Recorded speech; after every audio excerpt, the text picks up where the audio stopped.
On May 7th, Kayla Malec faced her abuser, Evan Johnson, in court. And this time, she didn't just speak, she won. Right there in the courtroom, Evan was arrested on the spot. For Kayla, it was the final chapter in a horrifying story, and the beginning of a new one. With tears in her eyes, she shared that she was the last face he saw before being taken away. And just like that, justice was served. Justice was served. I'm like really happy right now. I'm gonna probably start sobbing, but I'll tell you all the details. But I won. Who's in jail right now? Hooker got arrested in front of me. I was the last face he saw. I feel like I'm gonna cry. It wasn't just emotional, it was personal. Evan was sentenced to 18 months in prison, followed by probation and restrictions that will haunt him long after his release. His name is permanently tied to the abuse he inflicted. But even in that moment of triumph, something darker was waiting just around the corner. Because what no one saw coming was that James Charles had quietly played a role in the background of it all. At first glance, James Charles had nothing to do with Evan Johnson or the trial. But that changed when an unexpected bombshell dropped. In an interview with the Be Better podcast, Zach Sears revealed disturbing claims that connected James to Kayla's abusive ex. According to Zach, James wasn't just aware of Evan. He had been mentoring him, even letting him stay at his house in LA. And all of this came after Kayla allegedly warned James that Evan had abused her. James says he was misled, that Evan played the victim, shared a twisted version of events, and manipulated his way into James's trust. He claimed Evan seemed vulnerable, even broken, and that he just wanted to escape the drama. But here's the thing. James didn't just talk to Evan. He invited him into his home. They FaceTimed, they bonded, they spent the weekend together. And all the while, Kayla had no idea. It wasn't until Evan slipped up, posting a photo that exposed his location, that Kayla found out. And when she confronted James, he lied. That moment, it shattered the image. Because suddenly this wasn't just about Evan. It was about who helped give him a place to hide. When Kayla asked James if Evan was at his house, he didn't hesitate. He lied. He later admitted it himself. He said he panicked, unsure of what to do, caught in the middle of something messier than he ever expected. I invited him out. All we did was sit on the couch, order food, watch movies, but over the course of the weekend, I slowly started to notice that some of his stories were not exactly lining up. There were inconsistencies, and I started to get worried that I might be on the wrong side of things, and that was confirmed as soon as Kayla noticed that he was at my house and I had to lie to her. I didn't know what to do. I realized then that I was in the middle of a very messy situation that I should have never gotten involved with in the first place, but this man was staying with me and I didn't know how to get out of it. Later on that night, I told Evan straight up I was uncomfortable, I was upset that I had to lie to her, and that we could not hang out any further. He respected that, and the next morning, he flew home. Up until that moment, James claims he believed Evan's version of the story, that the relationship was toxic on both sides, that mistakes were made, and that Evan was trying to change.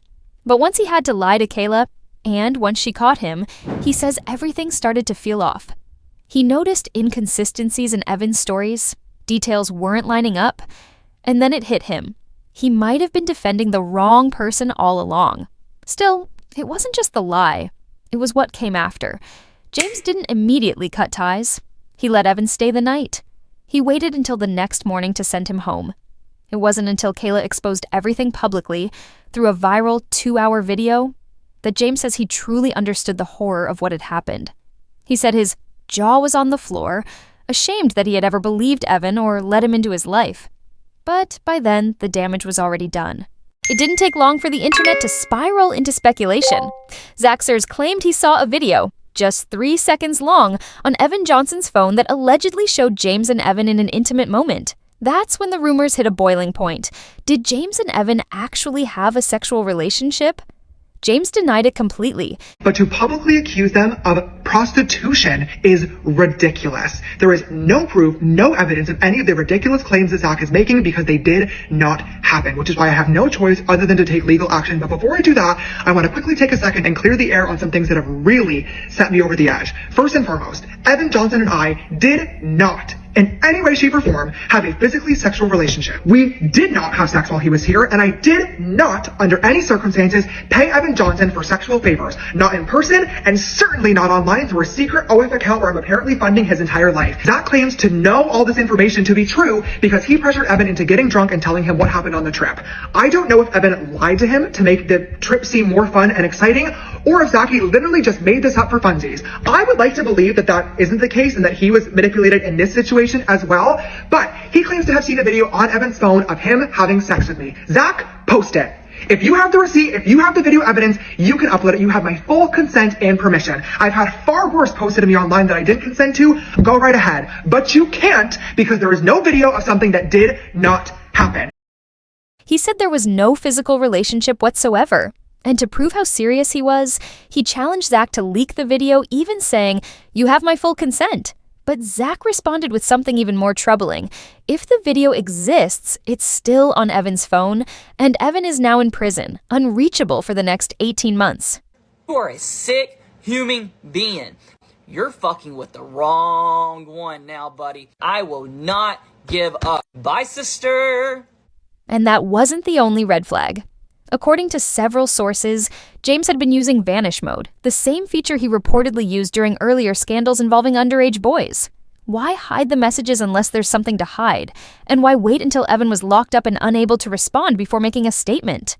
When James finally spoke out, it wasn't during the heat of the drama. It was after Evan Johnson was behind bars. In his video, James claimed he waited out of respect for the legal process, saying he didn't want his words used against Kayla in court. But that explanation left a lot of people confused. Why would his personal involvement with Evan have anything to do with a case that focused entirely on Kayla's abuse? Critics pointed out what felt like a more calculated reason. Maybe James waited until Evan couldn't speak for himself. No access to his phone, no public response, no way to contradict the story. And then there was the moral side of it all. James said he wasn't close enough with Kayla to ask her for details about the abuse, but he was close enough with her ex to invite him over, let him crash at his place for days, and exchange late-night vanish mode messages. He admitted to lying to Kayla. He admitted he didn't follow up when she said Evan had done awful things. Instead, he treated it like a messy breakup. Nothing more.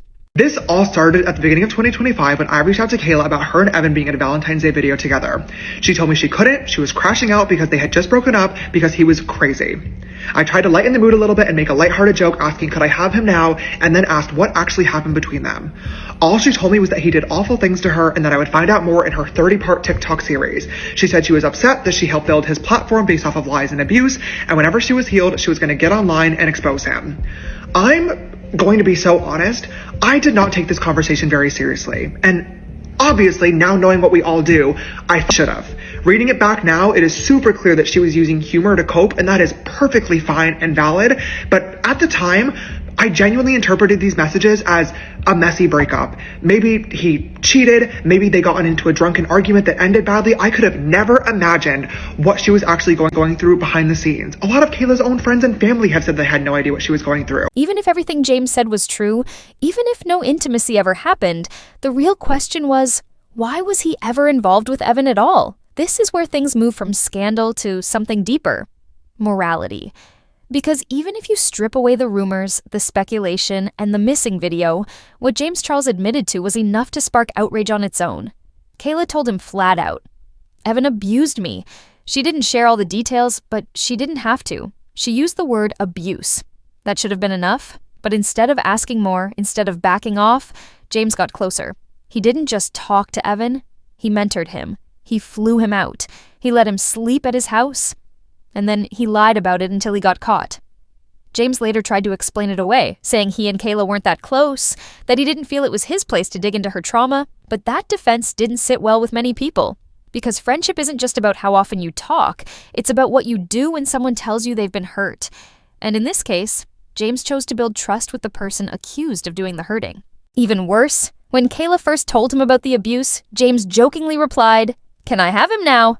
A flippant remark that, in hindsight, landed like a slap in the face. Whether it was said in ignorance or not, the message was clear. He wasn't listening. And that's the part people can't ignore. Not the rumors, not the vanish mode, not the blurry timeline. Just the simple fact that when faced with a choice between loyalty and curiosity, James chose wrong. As expected, the internet has split straight down the middle. On one side, there are fans who believe James. They point to the lack of hard evidence, the emotional honesty in his video, and the fact that he outright denied any sexual relationship. Because even if the more extreme allegations are false, even if there was no secret payment, no video, no intimacy, the admitted actions are enough to lose trust. Many viewers argued that you don't need proof of sex to see what went wrong. James lied. James got involved with his friend's abusive ex. James ignored red flags, and he waited to speak until Evan was no longer able to respond. It's not just about what happened, it's about what it says about him. One TikTok commenter summed it up best: "You don't need to be guilty of a crime to still be in the wrong." That's what's making this story stick. Not a scandal built on mystery, but a clear trail of poor choices that feel too familiar for a creator with James Charles's history. When you peel everything back, the allegations, the interviews, the vanish mode messages, what you're left with is a truth that's harder to ignore than any rumor. James Charles made a choice. Not a criminal one, maybe, but a personal, calculated choice to side with someone he should have stayed far away from. Whether Evan Johnson manipulated him or not, James had the information he needed. Kayla told him there was abuse, she asked for space, and instead of showing loyalty, he gave Evan a safe space and hid it. And the moment he was caught, the story shifted. Now, with Evan in prison and Kayla speaking her truth, the spotlight turns back to James. Not for legal reasons, not for gossip, but because fans, creators, and critics alike are asking a simple question. Can you separate someone's intent from their impact? James may have hoped his video would end the conversation, but if Kayla decides to speak out again, or if more receipts ever surface, this might just be the beginning. Because no matter how many times you've been canceled, some lines don't fade with time.